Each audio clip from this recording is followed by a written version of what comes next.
Wow. How about Uh, that? we we really got a new intro. Boy, yesterday on our show, John, we had no intro. Today we had an intro talking about college and NFL football. Although, okay, John, since we had that intro, I'm just going to say I'm looking forward to a big game Sunday. The 4-3 Buffalo, or but 4-2 Buffalo Bills against the 4-3 Carolina Panthers. That's going to be a big one to keep an eye on, John. You know it, buddy. That's going to be an amazing game. Both have 4 wins. It's amazing that they're both four. That's Well, no, it's not amazing. Buffalo's got 4 wins. It's more amazing that the Panthers have four wins. I didn't want to really say that, but that's the way I was You hinting can at. say that, John. It's okay. I won't be offended. Okay, so hey guys, here we are again. Once again, let him run here on our happy hour podcast. John, I know you're staying very focused there today on all your picks as you're digging in deep to the Breeders' Cup as we come up. Uh, John and I here again on our Let Him Run Happy Hour podcast. Yesterday we had a tremendous podcast on an early Breeders' Cup preview, just looking at all 14 races in the Breeders' Cup weekend on Friday and Saturday. Myself and John had two special guests, including Gus Alonso and Dave Skins Ruckin. Gus, of course, is very involved with a number of different handicapping sites, including Brisnet, and does some handicap expert picks for Gulfstream Park. And Dave Ruckins is definitely one of another great guy who's got a lot of handicapping experience. And most importantly, he's John's good luck charm. That's kind of what we want to make sure we know about Dave, right, John? That's where we need him along. We bring him along for that one factor. That's it. Well, apparently in Saratoga this year, that factor worked out pretty well for you. It did work out as it always does. The last 2 or 3 years, I crushed. With him by my side in the suite or at the casino betting Del Mar at night. I mean, either way, he was there on my side when we crushed him. So I need him with us here. I was going to say, let's see if we can get some crushing going here with the Breeders' Cup talk that we're going to do. But today, what we're going to do is just touch base on a couple of interesting opportunities for some betting that is available in the Breeders' Cup this weekend on Friday and Saturday. And we're going to talk a little bit about those bets. John's going to cover a couple of thoughts.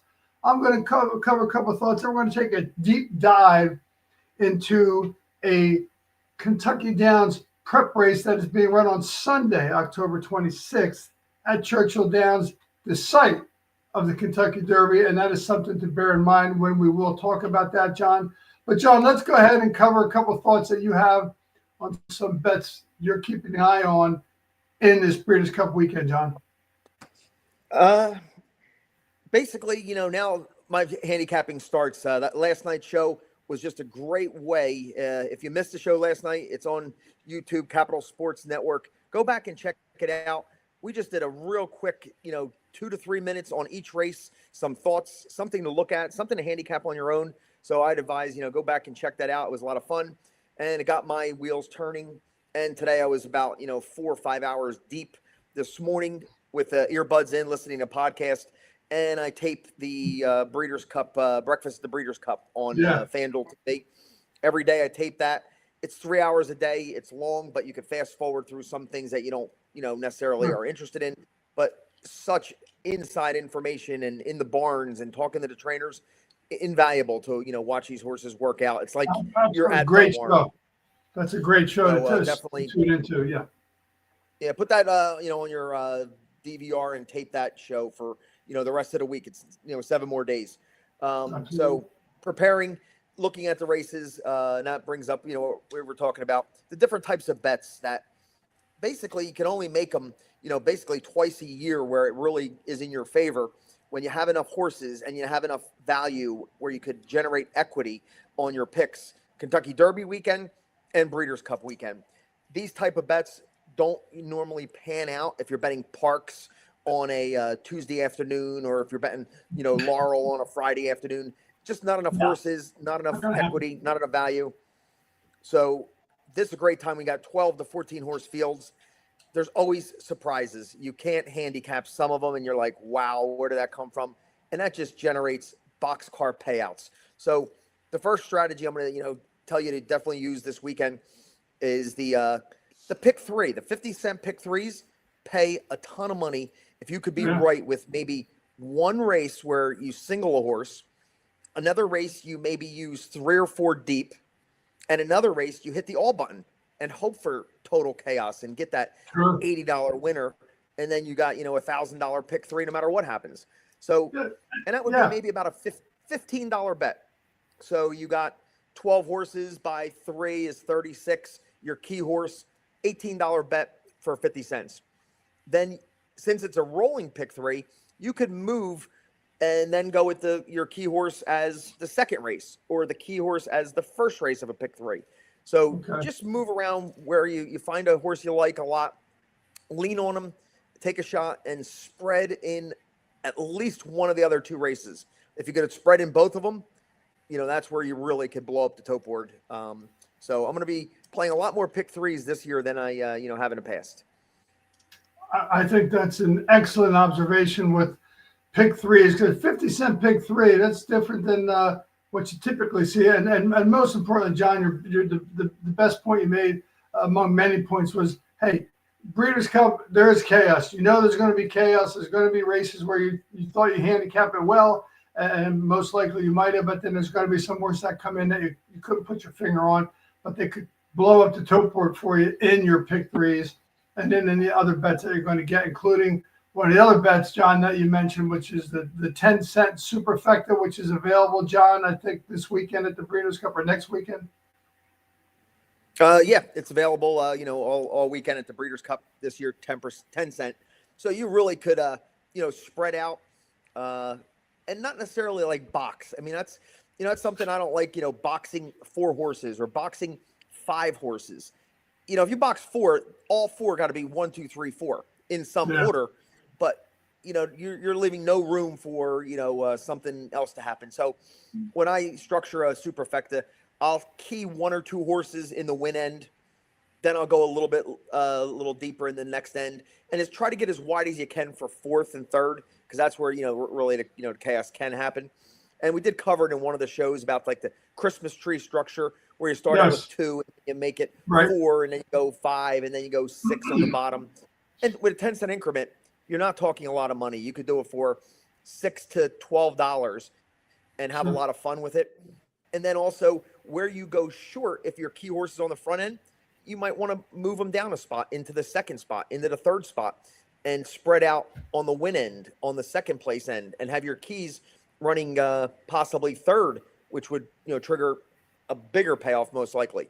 So 10-cent supers are a fun way to have a lot of coverage and hopefully hit something good. Oh, I think it's a tremendous, and most importantly, it's the idea that, if you put together a big ticket that covers a lot, it might cost you $16, $20. And the payout that you get back, if you get one of those 30-1, 40-1 bombs that come in that you use, could be a nice score. And it happens pretty often on the Breeders' Cup weekends. I think both days are potentially have chaos happening. Obviously, Friday with all the young horses, I think there might be even a better chance there to go ahead and use those opportunities for chaos to happen. But it could happen anyway. We talked a little about that last night, some of the races that looked to be a little bit formful, but we also talked about some of the opportunities where you could beat the favorite for some reason. There's lots of good points made on that Breeders' Cup show last night, so make sure you get a chance to check it out on YouTube Capital Sports Network with the guests we had on there. It was fantastic. So, John, I have a couple bets that I came across as I was looking and preparing for next weekend. There's a couple interesting. There's 4 daily doubles that cover 2 days. Like, for instance, there's the Breeders' Cup Juvenile on Friday, and then on Saturday the Breeders' Cup Classic. That's a double. Another double, the Breeders' Cup Juvenile Turf on Friday, and the Breeders' Cup Turf on Saturday. Then another double that's a Friday-Saturday pick is the Breeders' Cup Juvenile Fillies on Friday, and the Breeders' Cup Distaff on Saturday. So that's kind of a cool 2-day bet that is kind of nice if you're live on Friday. You got already something to look forward to for Saturday. I kind of like that. That's kind of cool. And then on Saturday, there's a Saturday, both the double, the Breeders' Cup Distaff and the Breeders' Cup Classic. I think they've had that available for a while. What do you think of those, John? You think those are good bets to take a look at? What's your thoughts on that? I usually dive in those multi-day races bets, but you got to keep in mind though, Del Mar is a little different because the weather is always usually perfect out there and the track Sure. stays consistent. But if you're trying to do it on Derby weekend, where Friday the Kentucky Oaks might be perfect, and then the next day pouring rain, you're betting two different track conditions. You're trying to make that bet on Friday afternoon, not knowing what's going to happen on Saturday. Yeah. It's a tough thing. But in Del Mar, I feel a lot more confident in having fun with these 2-day bets. Especially, if you like, everybody's going to get with these 2-day bets sucked into the favorites, the big name horses. It's going to be an underlay. So if you get the two big ones winning the Distaff and the Classic, you're going to get, probably an underlay. But if you don't like those horses, these bets are more appealing because the people that are tending to play these are going to be sucked into the big names, the favorites, and those pays going to be less. If you find a horse not one of the big favorites, that's where you really could capitalize on those 2-day bets. Yeah, I couldn't agree with you more. Again, there's always money to be made, and that's why I think, John, we might have another name for our show, the Chat Ching Ching. I'm going to work on that, John. Yeah, we got to work on that. Chat Ching Ching. We're going to talk about that too. So another couple races. I know you and I talk about this all the time, John. There's a all-turf pick 3 on Friday that covers the 6th, 8th, and 10th race, the Breeders' Cup Juvenile Turf Sprint on Friday, the Breeders' Cup Juvenile Phillies Turf, and then the Breeders' Cup Juvenile Turf. A $3 all-turf pick 3 on Friday. And then again on Saturday, there's another chance for an all-turf pick 4, races 5, 8, 10, and 12, the Breeders' Cup Turf Sprint, the Breeders' Cup Turf, the Breeders' Cup Mile, and then the Breeders' Cup Filly and Mare Turf. Love these turf races. And John, you made an excellent point.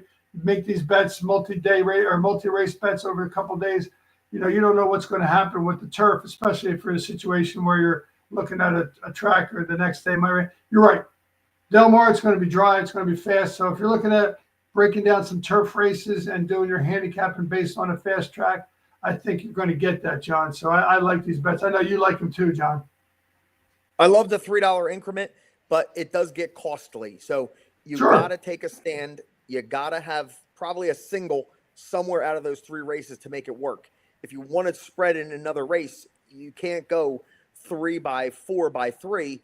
Then you got to multiply that bet times 3. You're in, the $200 range just for a few horses. So you got to take a stand in those bets somewhere, a single by maybe 2, by maybe 6 or something like that, where you're going to get yourself a chance at catching a $20 horse, a $30 horse in that $3 pick 3, which will make it, go to the moon. So they're good. They pay a lot. They're hard to hit because the $3 increment eliminates a lot of your average players. Sure, but again, at the same time, if you have a horse that you are leaning on heavily and it's not the favorite, that could make that score a big score if that horse comes through. And I think, I've already done a little very preliminary looking at the $3 all turf pick 3 on Friday. That's kind of interesting. We'll probably talk about that a little bit next week on our big 2 shows that we're going to have next week. That's on Thursday at 7:30 to 8:30, where myself and John, we won't be together. We'll be together on the screen. But John is going to be either trackside or bar side in Delaware, Del Mar with tremendous guest Ed DeRosa, who's certainly a well-known name, and very happy to have him on the show. And once again, we'll be joined by a guy who I enjoyed talking to, Gus Alonso, yesterday, John. So is that pretty accurate for Thursday's show? Yeah, Thursday we're going to meet in Del Mar. Myself, Ed, another guy we're hanging with, Mike from Texas, and Chief from. All of us are going to meet up in about 6, 7 of us. But Ed is going to join us for the podcast at night. Gus from Tampa, he'll join us from there. Fred at home, and it should be a great show. We will be doing it maybe at the track if we're finishing up the races on Thursday before the Breeders' Cup starts. Or maybe we'll have to be mobile and get to our next destination. We got a nice VIP party put on by the Breeders' Cup for those playing in the big BCBC Breeders' Cup Challenge. So we're going to be on the move, but we'll definitely be on air somewhere to get you the information. That's Thursday at 7:30 to 8:30 on YouTube Capital Sports Network. And on Friday, we are going to have our happy hour show from 3 to 4:30. Once again, it'll be myself and John from Del Mar. John will still be in Del Mar. And we'll be joined again by Dave Ruckin and the other gentleman, Scott Topes. Sammy Topes. Toops. My bad, Sammy. Toops. I apologize. I'll get it right for Friday next week. Sammy Toops. He's from New Orleans, right? Yes, That's he is. Cool. And John, just on a side note, before we talk about the race that we're going to break down here, the Street Sense at Churchill, I'm very happy to hear that next week on Thursday and Friday, you're going to be traveling to Del Mar. I was a little worried because the last 4 podcasts we've done, you've been home. So I just want to make sure that we don't have that happen too often. I think I think we need to make sure that you get to continue to earn that traveling handicap moniker that you have under your name as we put our podcast up, John. So I'm happy to hear you're traveling there. Going to be back to being the traveling handicapper next weekend.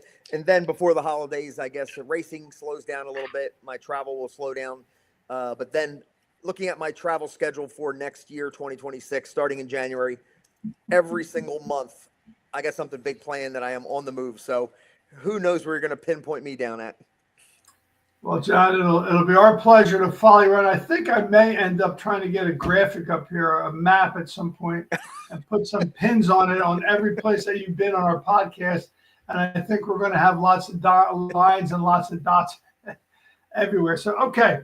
So let's take 1 minute once again just to say thank you to our wonderful sponsors who have given us the opportunity to continue to grow and make our podcast opportunity for all to get an opportunity to view. The vape shop in Hamilton is located on Route 33 in Hamilton.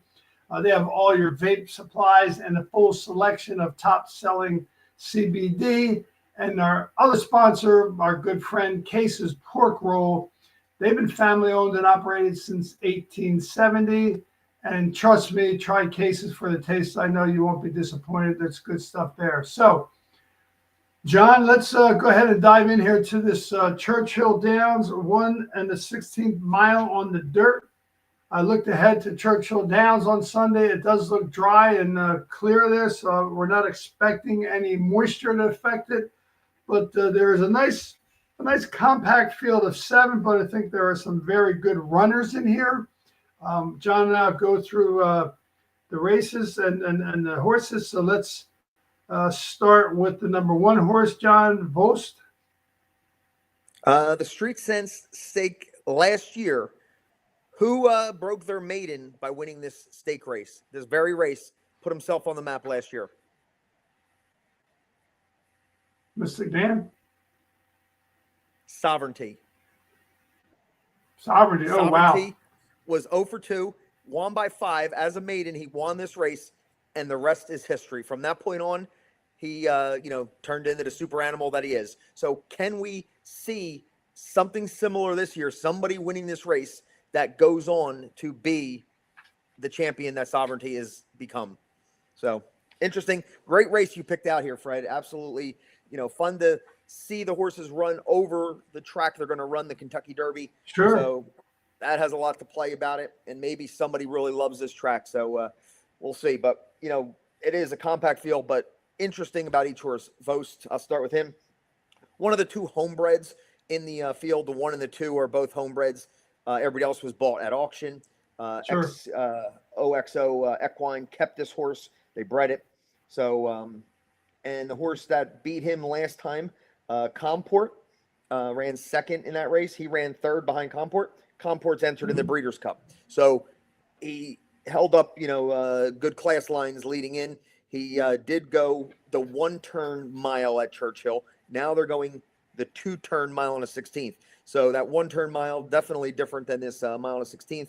But it looked like, he was in a tough field at Iroquois, Spicy Runner, Comport, and he was third best in that race. To probably 2 better horses, but he may be the best of these here. I think I agree with that. The great post of changing from Florent Giroux to Louis Saez, who's beginning to heat up riding at Keeneland. I think the trainer William Walden is an excellent trainer with 2-year-olds, and I also think that you made a good point about now going to 2 turns here. So I think that horse has a good chance. He's already won here. He's already raced at Churchill Downs and then came in third once, but that gives him a chance to get a feel for the track. Number 2 horse, Ganis, ridden by Morales, trained by Andrew McKeever. John, I love this horse. I am very enamored by this horse. I know he has not run a route race yet. I know his sire is Warfront out of Danzig. Sounds a little bit more like a turf kind of breeding, to the best of my knowledge. And there's no question. I think he's going to handle the distance. He already won at Churchill. Again, he won at a race that was at 6 furlongs. A decent field. There was 8 horses in the field. He had an outside post there from the 7 post. He came back and worked out tremendous on September 24th, so he showed no ill effects from that. And that workout was on the dirt, so he burned it up on the dirt. They put him back to work out on the turf, got him back on dirt again. So I think they're just looking for maybe some footing. I don't think this is any kind of a race that they're setting up for something else. I think they're setting up to get this horse running and ready for the Derby. His buyer speed figure went from a 45 to a 77. That's the second best last out buyer speed figure in the field. So I really like this horse. And he's also Gus Alonso, if you're watching or paying attention. He's the lone E in this race. I know it's a route race that makes a little bit of a difference, but there's no other horse. There's some other horses that have speed. The 3 has speed for sure. The 6 I did has some speed. So does the 7. But I think this horse could get away if he gets out front and they let him go. I'd be really interested to see how this race turns out, John. Pretty much agree with you there. There's 2 races. He did everything that he was supposed to do. And it wasn't like he was the favorite either time. So when he, showed up on the scene last time, it looked like, his first start, he won, very easily. Then they were in a spot where the non-winners of 2, when you have a baby 2-year-old, which, I've seen my horses go through this, you break your maiden early in the summer. There's no really races to run a non-winners of 2 lifetime or non-winners of 2 other than. So you got to wait your spots. So it looked like, it was basically, planned. It wasn't like, no reason for the gap. But then when he did come back, off a 2-month layoff at Churchill, it was like a public workout. I mean, he was under wraps, the whole entire way. At 7-1, he dusted the field. He does have that speed. He will be out there. And it looks like based on that, when, he could get, the mile. But until they hit that second turn for the first time, you don't know anything about these 2-year-olds until they hit that turn. So definitely we're going to find out. We're going to find out, and again, it'll be interesting to watch. So, all right, John, take the 3rd horse, Universe. I think you like this horse, but go ahead. Yeah, Universe. Christopher Elliott off. You're picking up Ortiz. What a huge rider upgrade. And it did run that 1-turn mile at Aqueduct. Still hasn't been to 2 turns yet, but that was a grade 1. He didn't disgrace himself. I mean, he just sat in there, and Napoleon Solo is just a better horse, there. But both times he had big trouble. And when Ortiz, the jockey switch, rides for McPeak, they're at 41% with a net ROI of 276. So them 2 together are pretty much deadly. And I think that 1-turn Champagne set this horse up for a nice run at 2 turns in this street sense. Yeah, in both of those races, if you watch the replay, I checked him out. He got banged around in both races when he started. So if he gets a clean break this time with Jose Ortiz on him, I think that's going to help his chances to put him in whatever spot Jose Ortiz decides to put him in. Yep. All right. All right. How about number 4 horse? Very connected. Yes. Number 4, very, very connected. 8-1 morning line. Working out very well at Churchill Downs in terms of last time you raced at Churchill Downs, it was in the slop. He did win. It was actually supposed to be scheduled on the turf, and it got moved to the dirt, sloppy dirt, and he won that race in a big field of 11 horses. And The race before that, he ran a good race that was on turf, but it was 12 horses. So he's used to big fields as a young 2-year-old. Again, it's Kenneth McPeak's second entrance into this race. But again, the horse has been working out lights out at Churchill Downs. So it looks like he's going to be, have to set up and come hard at the end in the stretch. But I kind of think he has a good chance. So that horse is certainly a horse to take a look at 8-1.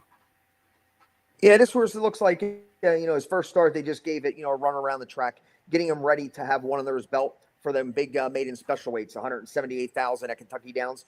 And this was intended turf horse, the whole time. And then he ran, respectable in that big field at Kentucky Downs. And then he was supposed to run back on the, the turf again, and it got rained off on the sloppy track. And he did win that race. So now that he has a dirt win on the slop, his buyers, are slowly, increasing, but, a step below some of the, the better ones here. Whether they're just taking a shot for this race, knowing the field was going to come up, pretty short and not, a 12, 13 horse field here. Got the win on the dirt at Churchill. Might as well, take a shot and see where you stand. If not, you could always, go back to the turf next year. Right, I think we're on the same. 5. Yep, good. Brooklyn. Been short twice, at Indianapolis and Ellis Park, 5.5. And this was we're looking here. Yeah, it could close. I mean, he definitely could close at the 5 furlongs, but what's he going to do when he stretches out? I think, his low numbers for Rudy Brissett. I think he's, one of the outsiders would be, more of a surprise than anything if, he would jump up. No, I couldn't agree with you. I think he would definitely be one of those horses that would be a surprise. The only thing is, Gaffleone is riding well, and then certainly having him in the saddle could give this horse a chance. But I agree. I think regardless of who's in the saddle, he's an outsider. So the next horse, I Did, is ridden by Irad Ortiz, 3-1. Interesting. I find this kind of funny. The dam is, I think I saw Putty Cat, and his name is I Did. If you're familiar with some of the older cartoons, I think that's hilarious that they named this horse I Did. But other than that, that is a clever name. I love those clever names. I love that when they do that, and you really got to read into it to understand why they named I Did. That is, and I didn't notice that, Fred, and I do love that. Oh yeah, I've seen so many of those. There's another horse, Omaha. It was named after because of Peyton Manning says that at an Audible. He was out of an Audible mare, and they named him Omaha. That was so great. I love that. That was tremendous. But anyway, back to the horse, John. Why don't you talk about this horse? Because I think this is a good horse to take a good look at. Yeah, he definitely, started out with the 6 furlongs and the mile. And I just keep looking back at who he ran with, and he ran right there with Blackout Time. Blackout Time is one that I know me and you, Fred, are going to use heavily probably in the Breeders' Cup, with Ted Naffy, and he ran, second to Ted Naffy after coming out of these races here. So maybe he could turn the tables on Ted Naffy for the Breeders' Cup. So when I saw that twice, and then he comes out of the race against Blackout, and he wins the race, with the perfect, stalking, trip, which could suit him well for this 2 turns here. He did run the 2 turns at Churchill already, which, gives him, some play there. And I think he's going to be a, huge player. Just, I can't, get away from those Blackout lines. No, I agree. And we talked about that last night on our Breeders' Cup preview show when we mentioned Blackout. And I also think looking at the running lines in all these horses, all these entrants in this race, I think the 6 horse I did is probably the likely horse to go along with Ganis, the 2 horse. So I clearly think is the speed in this race. And I have to believe that Irad knows that. Irad Ortiz knows that, and is probably going to stick right up with him and have a chance to, obviously stay close with him and see where it goes from there. Unless Ganis gets out to too big of a lead, hopefully he can gear down and maybe save something for the first time around 2 turns. I think that's interesting, but I think this horse is certainly a must-use with Irad on board for Michael Maker. And he has come back from working out in this, or had a race in the slop the last time out that he did win.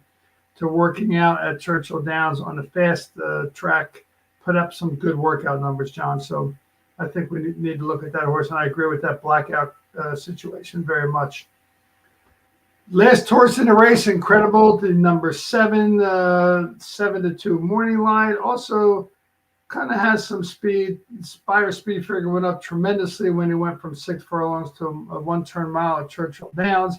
Another horse in here that won at Churchill Downs, which means something. There are 4 horses in here who have won at Churchill Downs, including the ones we already mentioned. I did Incredible, Very Connected, and of course Ganas. Those 4 horses have all won at Churchill already. So this horse certainly, from an outside post, may get a chance to see how the race unfolds.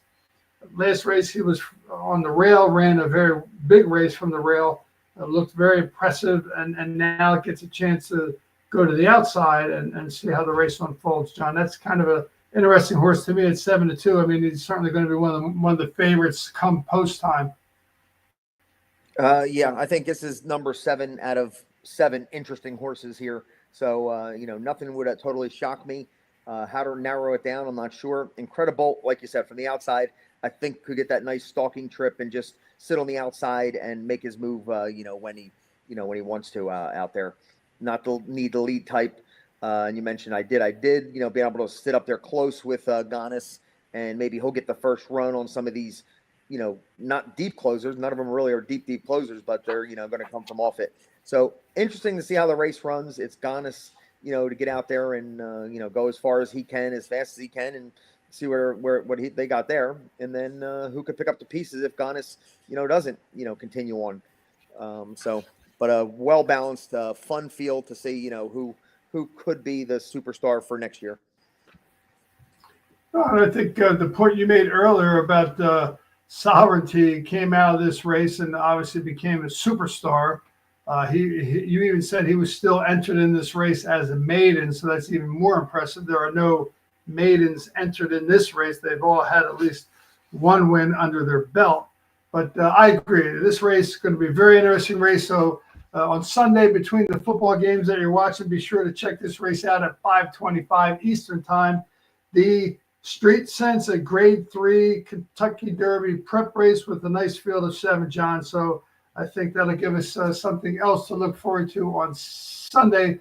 But before Sunday, stay tuned tomorrow at 12:30 on YouTube, Capital Sports Network. John and myself will once again be together breaking down the races. I'll be doing the Pick 5 from Belmont, which we hit the Pick 5 last week at Belmont. In fact, if you check out our story on Florida Sports Talk, we picked the winner in every race. We do a top pick and a top contender in 5 races. That's 10 picks. We had 5 winners, 3 second place. So, and Pick 5 only paid $360. We put a ticket together for about $150, trying to get a couple, 1 or 2 bombs in there. A couple, not bombs, but a 9-1 shot came in second by a head. He just barely lost. But we had a lot of the horses picked out. John's going to break down the late Pick 5 at Keeneland. Tomorrow's, I believe, John, if I'm not mistaken, tomorrow is the last weekend for Keeneland. The last day. It's closing day at Keeneland tomorrow. It's Saturday. Okay, so there's no races Saturday at Keeneland Sunday. No, because they open Churchill Downs Sunday. They switch over. Okay. Kentucky races. There we go. So, Keeneland, Churchill opens. So right. Fun awesome. Late Pick 5 to look forward to. I got a horse in the last that, I'm probably going to lean on in single. He's 10-1 in the morning line. So we'll see how I get, myself to that 10-1 single. But before we leave, Fred, any picks or whatever, for the 10th race on Sunday, Churchill? We talked about every horse. Who are you leaning towards? I think I would go with I did. Just because I think, going to sit close enough up there and not sure Ganas wants to get this 2 turns this quickly. So I'm going to go with a horse proven that, can get the 2 turns and sit a good trip. So I'm going to make my top pick. I did. Okay. I'm going to still pick, and I agree with your thoughts about the 2-turn issue. I am going to stick with Ganas again, not just because I love speed horses and I love when I see a Briz with a lone E in the race. He also has a good distance Tomlinson, second best distance Tomlinson in the field. If you look at that as an opportunity to figure out how will a horse handle 2 turns. I think there's some relevance to taking a look at that. Again, the proof is in the pudding when it happens tomorrow. But I'm going to make my top pick Giannis at 5-1, and hopefully he stays at that number. Your top pick is going to be I did. I just like saying I did. And I certainly we'll see how the announcers handle. I'm sure. Who's the track announcer at Churchill Downs? Travis Stone. Okay. Travis. I can't imagine he has not seen what we have seen at the Sire. As I thought I saw a Putty Cat, and the name of the hat is I did. The name of the horse is I did. So we'll see how that turns out. Yep. All right. That should be fun to watch. All right. So, All right, John, looking on forward that to note, tomorrow. I'm going to say that again. Looking forward to tomorrow's show. Should be pretty fun. Pretty going. Looking forward to tomorrow's show again. We'll be at 12:30 on YouTube, Capital Sports Network. Thank you once again, John, for joining us. Always a pleasure talking to you about horses. Look forward to talking to you again tomorrow. And as we always say, guys, good luck and let them run. Let them run, everybody.